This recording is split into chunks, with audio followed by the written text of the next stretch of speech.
എത്ര വലിയ ഹോട്ടലിൽ കഴിച്ചാലും നമ്മുടെ വീട്ടിലുണ്ടാക്കുന്ന നമ്മുടെ വീട്ടമ്മമാരുണ്ടാക്കുന്ന ആ ഒരു രുചി ഒരിക്കലും നമുക്ക് കിട്ടില്ല. അവരുടെ ഇതെന്ന് പറയുമ്പോൾ കുറച്ചൊരു സ്നേഹവും കാര്യങ്ങളൊക്കെ കൂട്ടി ഉള്ളൊരു ഫുഡാണ് അതെന്ന്.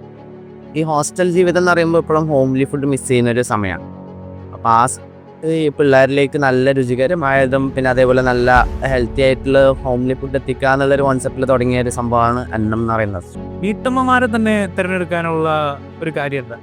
വീട്ടമ്മമാരെന്ന് പറയുമ്പോൾ ലൈക്ക് നമുക്കെപ്പോഴും നമ്മുടെ അമ്മയുടെ ഫുഡ് എന്ന് പറയുമ്പോൾ ഒരു വേറെ തന്നെ ഒരു ഫീലാണ്. പിന്നെ അന്നത്തിൽ ലൈക്ക് ഒരു ഫുഡിനുള്ള സബ്സ്ക്രിപ്ഷൻ അല്ല, ഒരു വീട്ടിലേക്കുള്ള സബ്സ്ക്രിപ്ഷൻ പോലെ നടക്കുന്നത്. ഈ 19-ാമത്തെ വയസ്സിൽ ഈ സംരംഭം തുടങ്ങുമ്പോഴേ ഈ വീട്ടിൽ നിന്നൊക്കെയുള്ള മാതാപിതാക്കളുടെയൊക്കെ സപ്പോർട്ട് അവർക്കൊരു ടെൻഷനാണോ അതെയോ പ്രത്യേകിച്ച് ഇങ്ങനെ കൊച്ചിയിലേക്ക് വരുന്നു, ഇവിടെ പഠിക്കുന്നതിൻ്റെ ഒപ്പം ഇങ്ങനെ ഒരു സംരംഭം തുടങ്ങാം, അതൊരു ചില്ലറ പരിപാടിയൊന്നും അല്ല ചെയ്യുന്നത്. അല്ല, ഞാൻ വീട്ടുകാരൊന്നും അറിയിച്ചില്ല. ഒരു സംരംഭകനാകണം എന്നുള്ള ഒരു ആഗ്രഹം മുട്ടിട്ടത് എവിടെ നിന്നായിരിക്കും?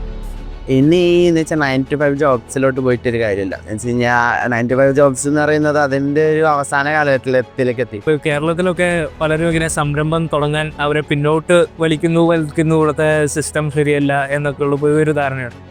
ഇപ്പോൾ അഭയിൻ്റെ കാഴ്ചപ്പാടിൽ കേരളത്തിലെ സംരംഭകരെ സ്വാഗതം ചെയ്യുന്ന ഒരു ഇടാണോ? നിർത്തി പോകണം എന്നുള്ള സ്റ്റേജിൽ നമ്മൾ നിർത്തിപ്പോയി കഴിഞ്ഞാൽ അവിടെ എല്ലാം തീരും. പക്ഷെ അവിടെ നിന്ന് നമുക്ക് മുമ്പോട്ട് നടക്കാൻ പറ്റിക്കഴിഞ്ഞാൽ നല്ലതായിരിക്കും.